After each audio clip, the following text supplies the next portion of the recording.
सतनामो आदेश गुरु जी को आदेश ओम गुरु जी। जय शिव और राजा जनक का सपना।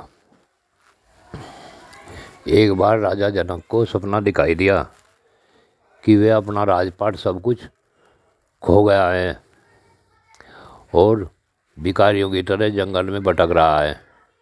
उसे कोई शहर गांव कुछ दिखाई नहीं दिया। राजा को सपने में भूख लगी तो वह भोजन की इच्छा से इधर उधर भटकता रहा। काफ़ी समय के पश्चात उसे बियाबान जंगल में एक आश्रम दिखाई दिया। वहाँ जाकर उसने एक साधु से कहा, मुझे भूख लगी है। साधु ने उसे कच्चे चावल दिए और आश्रम से बाहर निकाल दिया। वह उन चावलों को लेकर पानी की तलाश में एक नदी किनारे आया और चावल खाने के बाद जब वह पानी पीने के लिए नदी के तट पर गया तो उसे एक बहुत बड़ा मगरमच्छ दिखाई दिया। मगरमच्छ का विकराल रूप देख राजा भयभीत हो गया और भय के इस कारण उसकी आँख खुल गई। आँख खुलने के पश्चात उसे सपने के ऊपर बड़ा अचंभा हुआ। इस प्रकार का भी कई सपना होता है, क्या ये सपना सच हो जाएगा? और इन्हीं विचारों में उसे सुबह हो गई।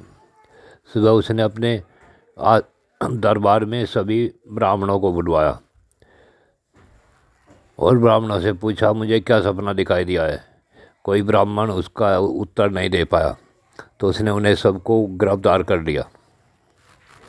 उसके पश्चात उसने सभी विद्वान पुरुषों को बुलाया, लेकिन जब विद्वान भी उसका जवाब नहीं दे पाए तो उन्हें भी बंदी बना लिया। फिर राजा ने सभी महान पुरुषों को बुलवाया।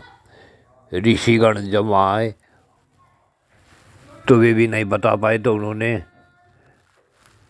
राजा ने उन सबको भी बंदी बना लिया। उसके बाद महर्षि याज्ञवल्क्य का पुत्र अष्टावक्र दरबार में आया और उसने कहा, राजन, हम तुम्हें तुम्हारे सपने के बारे में बताएंगे। राजा ने कहा, बोलिए। तो ऋषि कुमार बोला कि पहले आसन तो दो। राजा अपने आसन से खड़ा हो गया। सिंहासन से खड़ा होकर उसने अष्टावक्र को बैठा दिया। अष्टावक्र ने बैठते ही कहा कि राजा, इस गद्दी पर कौन बैठता है? राजा बोला कि राजा। उसने कहा, तो इस समय मैं राजा हूँ। राजा जनक हंसते बोले हैं कि हाँ, इस समय आप राजा हैं। तो अष्टावक्र ने कहा कि सिपाहियों, राजा को बंदी बना लो, जनक को बंदी बना लो। तो राजा जनक हक्का बक्का रह गया। वह ऋषि कुमार की तरफ देखने लगा। ऋषि कुमार ने कहा कि राजन, इस समय मैं राजा हूँ, आप नहीं। लेकिन यह सच है, परंतु यह भी सच नहीं है, क्योंकि मैं तो ऋषि कुमार हूँ, राजा तो आप ही हैं। हे राजन, इसी तरह से वह सपना भी सच है। अगर मैं राजा हूँ तो आपका सपना भी सच है, और अगर आप राजा हैं तो वह सपना सच नहीं है।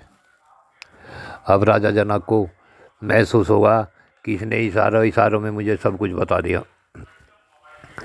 ऋषि कुमार ने कहा, राजन, न ये सच है न वो सच है, और ये भी सच है और वो भी सच है। ये आपके विचारों की बात है।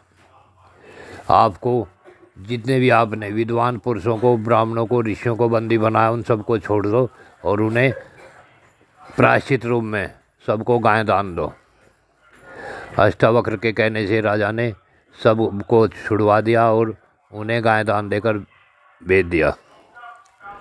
अब राजा बोला कि तो फिर इसमें क्या सच है? अष्टावक्र बोले कि अगर तुम्हें जानना ही है तो पहले किसी को गुरु बनाओ।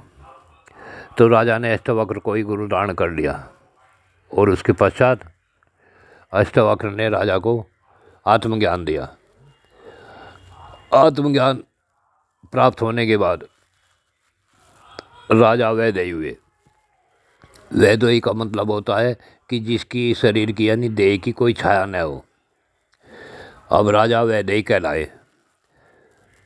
तो इसी प्रकार से सभी सुन रहे बंधुओं से यही अनुरोध है कि सब राजा जनक के सपने की तरह अपना भी सपना अपने भी सपने को साकार करने की कोशिश करें। सपने सबको दिखाई देते हैं, परंतु इस सपने से माया मोह से हट जाना चाहिए। सपने में एक कंगाल राजा हो जाता है, एक राजा फकीर हो जाता है। तो सच क्या है, इस चीज़ को समझने के लिए किसी सदगुरु की शरण में जा, उनसे ज्ञान प्राप्त कर अपने आप को आत्मज्ञानी बनाएं। और सभी बंधुवर इस वीडियो को अधिक से अधिक शेयर करें और यूट्यूब के सब्सक्राइब करें और सब्सक्राइब करके इस वीडियो को देखें। तथा सभी से यही अनुरोध है कि सपने साकार करने की आसान सी बात है कि अपने आप को पॉजिटिव रखो, सकारात्मक भाव में रहो। नकारात्मक भाव जीवन को कष्ट में बनाता है, सकारात्मक भाव जीवन को उज्ज्वल बनाता है। जय शिव गोरक्ष।